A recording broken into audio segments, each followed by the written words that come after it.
technology, and it led to him looking very deeply into 2,300 eyes.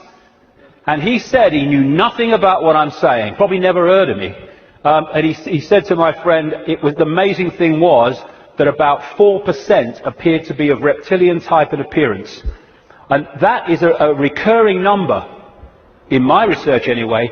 4-5% seem to be of this hybrid nature. So these people are reptilian hybrid human reptilians. And you look at the eyes, but behind the eyes are something else. I had an experience with this guy, Ted Heath. He was Prime Minister of Britain from 1970 to 74, took us into the European Union as it became. And it's a long story, I've told it before, but he looked at me in a dressing room in a television station, and as he looked at me, this is what his eyes did.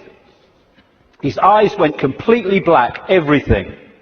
And as I looked into his eyes, it must have been like that for, I don't know, maybe a minute, 2 minutes. And as I looked into his eyes, I said at the time, it was like looking into two black holes, because you couldn't make eye contact because there was no contact. And it was like, as I know now, looking through him into this other dimension where he was really controlled from. This man, Ted Heath, oh my goodness me. My goodness me, the children that guy has tortured and killed. And I've been saying this since 1998 in print, and he was alive for many, many, many, many years after that. And nothing happened. Why? Because it's true. When these reptilians come into visible light, they use humans as their food, like humans use animals, cattle, sheep. And then you'll see the recurring theme all over the world. This is in Central America, the Mayan area. This is a painting by Credo Mutwa from South African myths of the serpent gods, the Chitahuri eating you. Inside of visible light, they feed off human energy, human emotion, especially, well, only low vibrational emotion, because that's all they can really access. And so they have to keep humans in a state of mental and emotional suppression so that we keep feeding out this energy, which they then absorb. And that will become relevant in the next section when I get into why paedophilia is so widespread among this elite. Because energy changes with the emotions we give out. When we give out love, it's a certain wavelength. When we give out hate, it's a very different wavelength.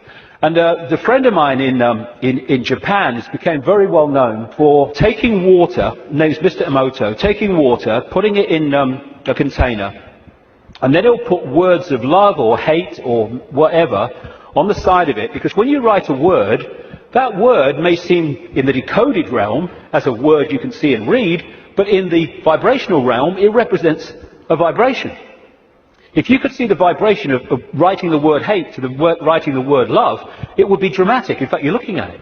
Because what happens is, after he's put the word on the side of the water, he then freezes the water really, really fast. I've seen his laboratory where he does it. And then he photographs the crystals.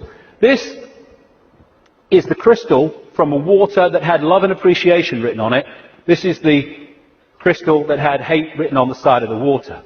And he's done whole books about this stuff with all these pictures in it. And this is the energy that these entities absorb when they're outside of visible light, which is most of the time. And therefore, they have to keep us